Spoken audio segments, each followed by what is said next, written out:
Chercheurs et chercheuses de vérité, salam alaikum. Je vais pas faire cette vidéo que je vous ai promis tout de suite sur la salat, parce que ça va être une longue série. Et là, il y a quelque chose de plus urgent finalement, parce que, comme vous savez, il y a l'Eid al-Adha, la fête du mouton, dimanche ou lundi, dimanche. Et maintenant, ce qui est intéressant de savoir, est-ce que c'est halal ou haram? C'est très important parce que là, je m'engage quand même à dire quelque chose sur YouTube et je serai responsable le jour de la résurrection et je devrai rendre compte à mon Seigneur. Donc, j'ai fait quelques recherches. Pour moi, ce n'est pas halal, c'est haram. Parce que c'est quelque chose d'autre, c'est un culte qui est voué à autre que Allah. Pour vous donner une image, certains m'ont dit, mais dans la salade que toi tu fais, nous on fait une autre salade. Nous on fait une salade qu'on a héritée de nos ancêtres et ainsi de suite. De toute façon, nous nous dirigeons vers Allah. C'est Allah que nous visons. Et ben moi je dis non. Vous faites la salade à celui qui vous l'a prescrit, c'est-à-dire Shaitan. C'est-à-dire que vous prosternez au Shaitan, vous ne prosternez pas à Allah parce que lui ne vous l'a pas prescrite. C'est quand tu fais un culte, par exemple un sacrifice ou une salade ou un jeûne ou n'importe quoi. Par exemple le jeûne, quand il jeûne au coucher du soleil alors qu'Allah il a prescrit jusqu'à l'apparition de la nuit. Quand tu fais quelque chose qui est selon un hadith ou selon une pratique des ancêtres, tu fais cette chose en fonction de celui qui te l'a prescrit. Et si c'est en dehors d'Allah, tu deviens associateur. Donc on va aller maintenant pour savoir si Eid Kbir, c'est-à-dire le sacrifice du mouton. Déjà, est-ce que c'est déjà dans le Coran? Est-ce que Allah nous a demandé de sacrifier le mouton? Eh ben, moi j'ai cherché dans le Coran, non. Abraham, quand vous regarderez vous-même dans le verset, vous verrez que le mot mouton, alors c'est surat As-Saffat, le mot mouton n'a pas été prononcé. Hein. C'est qu'à la fin, quand ça commence à partir du 101, je ne vais pas vous lire parce que ça va être trop long. 101, 102, 105. Et nous le rançonnâmes d'une immolation généreuse. Et nous perpétuâmes, vérifiez vous-même. Vous verrez qu'il n'y a pas de mouton dedans, il n'y a pas de... Allah, qu'est-ce qu'il a fait quand il a commencé quand il a accepté lui et son fils de faire l'acte, c'est-à-dire de dégorger, qu'est-ce qui s'est passé? Voilà que nous l'appelâmes. Abraham, alors c'est le 104, tu as confirmé la vision. C'est ainsi que nous récompensâmes les bienfaisants. C'était là, certes, les preuves manifestes. Et nous le rançonnâmes d'une immolation généreuse. Donc, ça ne veut pas dire qu'on lui a apporté un mouton, on le dit, égorge de mouton à la place. Donc, il n'y a pas de mouton là-dedans. Maintenant, on y va dans la sourate qui est très très très importante, c'est sourate al-Ma'idah, là où Allah te dit Hurrimat. Moi, ce qui m'amuse, c'est que certains disent ouais, mais Shakir, tu parles du porc, le porc, tu dis que c'est halal alors que c'est haram pour eux, mais ils passent à côté de quelque chose encore plus grave. Haram, Allah il les a déterminés dans le verset 3, sourate al-Ma'idah. Vous sont interdites la bête trouvée morte, le sang. Moi, la chair de porc, moi j'ai la chair avariée. Alors, ils ont dit sur ce quoi, c'est ça qui nous intéresse. Hein. Sur ce quoi, on a invoqué un autre nom que celui d'Allah. C'est comme ça qu'ils l'ont traduit. Walladhi uhilla li ghayrillahi bihi. Wama uhilla li ghayrillahi bihi. Wama uhilla, c'est ça qui nous intéresse.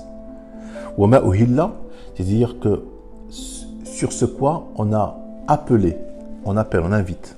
Il y a eu invitation. Sur ce quoi on a appelé ou on a invité et on a invoqué un autre nom d'Allah. Sur ce quoi on a... C'est pas invoquer un autre nom de celui d'Allah. Parce que les sunnites vont dire, mais nous quand on égorge, même Eid Kibir, on dit Bismillah Allahu Akbar. D'accord, on égorge au nom d'Allah. Ben non. Non, je vais vous démontrer tout de suite pourquoi il n'égorge pas au nom d'Allah, même en disant Allahu Akbar, Bismillah. Il n'égorge pas au nom d'Allah. Si, ils égorgent au nom d'Allah quand ils égorgent une bête, je veux dire, en dehors de l'Eid, c'est-à-dire Un jour, le mec il veut manger de la viande avec ses enfants, il va prendre un mouton, il va l'égorger, il va dire Bismillah et puis c'est halal, voilà, il n'y a pas de souci.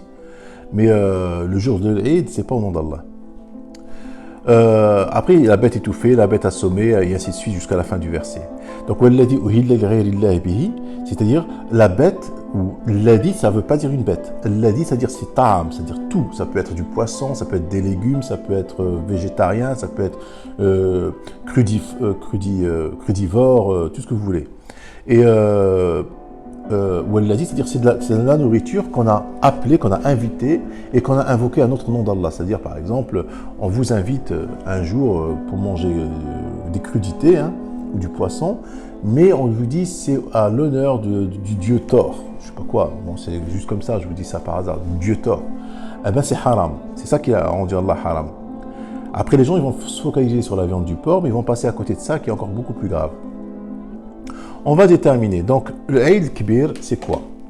Le Eid Kibir, on fait référence à Abraham quand il a voulu égorger son fils, et que on a raconté une histoire qui vient d'une histoire judéo-chrétienne, et que ce fils, il a accepté, que finalement l'ange lui a apporté un mouton à la place et qu'il devait égorger le mouton. C'est pour ça qu'aujourd'hui nous égorgeons le mouton, parce que Allah lui a fait cette faveur.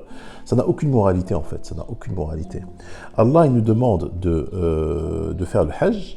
Donc ne venez pas me mettre dans les commentaires, oui, mais tu sais, le Hajj ça ne veut pas dire pèlerinage. Non. Il y a Hajja et il y a Hajja. Le Hajj avec 2 lettres. Il y a Hajja avec 3 lettres. C'est comme si tu dis le et les. Un mec qui ne maîtrise pas le français, il te dit les bateaux, alors il parle d'un bateau, tu vas dire mais de quoi tu me parles? Le et les c'est différent. Le avec S et les avec S et le sans S, c'est deux. Alors Hajja, ça veut dire pèlerinage. Hajja, ça veut dire argumenter, discuter. Yuhajju hajjaka. Faman yuhajj hajjaka, ça veut dire il argumente avec toi. Donc hajja avec 3 lettres, avec l'alif, ça n'a rien à voir avec hajja avec 2 lettres. La lettre ha ou la lettre jim. Donc là, il s'agit de pèlerinage. On y va. Dans Surat al-Baqarah, qu'est-ce qu'il te dit Allah? Il te dit Al-Hajju ashhurun ma'lumat. فمن فرض فيهن الحج فلا رفث ولا فسوق ولا جدال في الحج, jusqu'à la fin du verset. Donc le verset 187 Surat al-Baqarah. Je vais vous écrire en bas tous les versets. Donc al-Hajj, c'est-à-dire le pèlerinage, et des mois, vous allez voir à la fin, je vais sortir un verset où Abraham, Allah lui demande c'est quoi le Hajj. J'aurais dû commencer par ça, mais je vais le dire à la fin. Al-Hajj ashhurun ma'lumat. Donc le Hajj c'est ashhur, c'est des mois. C'est pas un mois, c'est des mois. Alors actuellement en Arabie Saoudite, ils ont décrété que le Hajj, pour des raisons de sécurité, il y a 200 ans ou 150 ans, je ne sais pas quand, ils ont décidé que le Hajj, le pèlerinage de Hajj, c'est le ministère de leur gouvernement ont décidé que ça va durer 1 mois et 10 jours.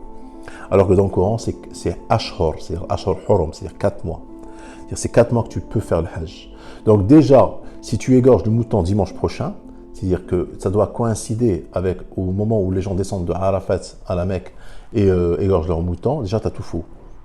C'est-à-dire que tu t'alignes avec cette pratique païenne de Hajj qui n'a aucune existence coranique. Donc tu vas égorger ton mouton dimanche prochain au nom d'une autre divinité qu'Allah.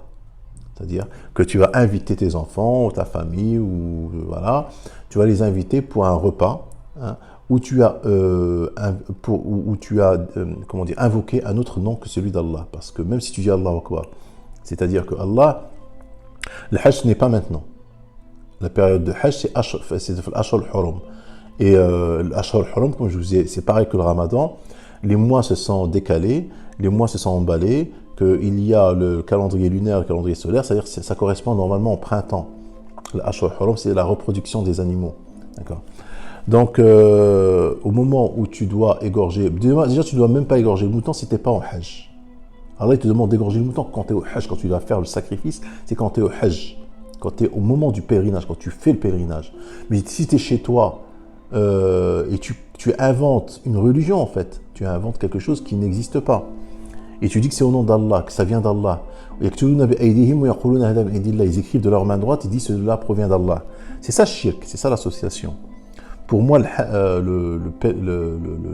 Le mouton du dimanche, là, que les gens vont égorger, c'est une pure association. Ce n'est pas. Et puis même si on vous invite, normalement, on n'y allait pas.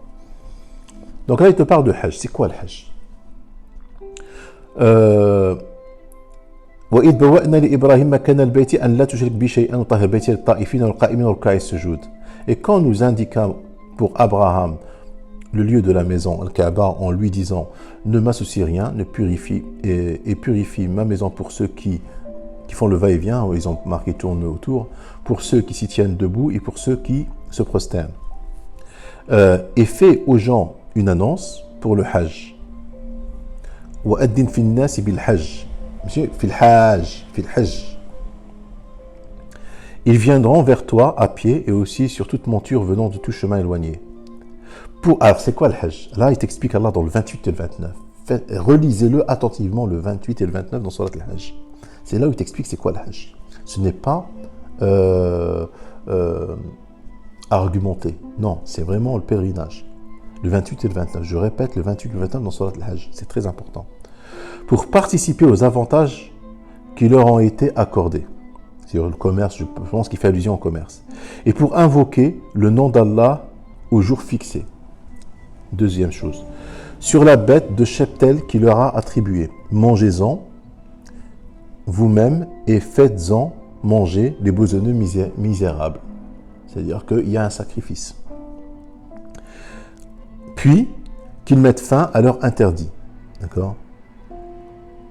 Qu'ils remplissent leurs vœux et qu'ils fassent des circuits allez-viens autour de la maison. C'est ça le Hajj. Voilà sur qui doit être observé et quiconque prend en haute considération les limites sacrées d'Allah, cela lui sera meilleur auprès de son Seigneur. Le bétail, sauf ce que vous a cité, vous en été jusqu'à la fin. Donc le Hajj, c'est ça en fait. C'est là où, dans le 28 et le 29, où il te définit c'est quoi le Hajj. Dans le 28 et le 29. Sur Surat al-Hajj, il te définit c'est quoi le Hajj. Ce n'est pas argumenté, c'est vraiment le pèlerinage. Donc, c'est au moment où on va le Hajj, qu'on doit faire un sacrifice à Allah, il faut aller au bon endroit, ce n'est pas à la Kaaba. Moi, je pense que, bon, certains disent que c'est Jérusalem, je pense aussi que c'est Jérusalem. Et il faut aller à l'Ashhur al-Hurum, c'est-à-dire la période que Allah a désignée. La période Ashhur al-Hurum. En ce moment, on n'est pas à Ashhur al-Hurum. Et en plus, en ce moment, quand tu vas au Hajj, tu payes 5 000 € et tu vas au Hajj, tu vas tourner autour de la Mecque et tout ça, tu ne fais que obéir à tes ancêtres, parce que tes ancêtres ont dit que c'est comme ça qu'il faut faire. Alors tu te voues à un culte de shaitan. Et quand tu vas égorger chez toi à la maison, parce qu'il y a un proche parent qui est parti au Hajj, tu vas l'accompagner, donc tu vas dire je suis égorgé pour me rapprocher d'Allah, je vais égorger un mouton.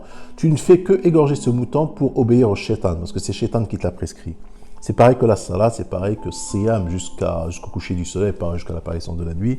C'est shaitan qui prescrit tout ça, parce que Allah yuhi, Allah révèle, et shaitan révèle aussi. Donc pour moi, l'Aïd al-Kibir, l'Aïd du mouton, est un acte associateur. C'est un acte voué à shaitan, et on croit qu'on le fait pour Allah. Et shaitan est très rusé. Hein. J'aurais pu sortir pendant 1 heure plein de versets pour vous convaincre que l'Aïd al-Kibir n'a aucune... parce que moi, je me tiens responsable devant Allah, je devrais rendre des comptes le jour de la résurrection pour ce que je dis sur YouTube. Mais bon, je me contente quand même de ces quelques versets, rapidement, en 14 minutes, Inch'Allah. Et puis, je suis ouvert à toute proposition. Hein. Maintenant, si vous voulez que je fasse des vidéos sur le Hajj, il n'y a pas de souci. Mais je suis ouvert à toutes les propositions. Salam alaikum. Faites des commentaires, s'il vous plaît. Salam alaikum.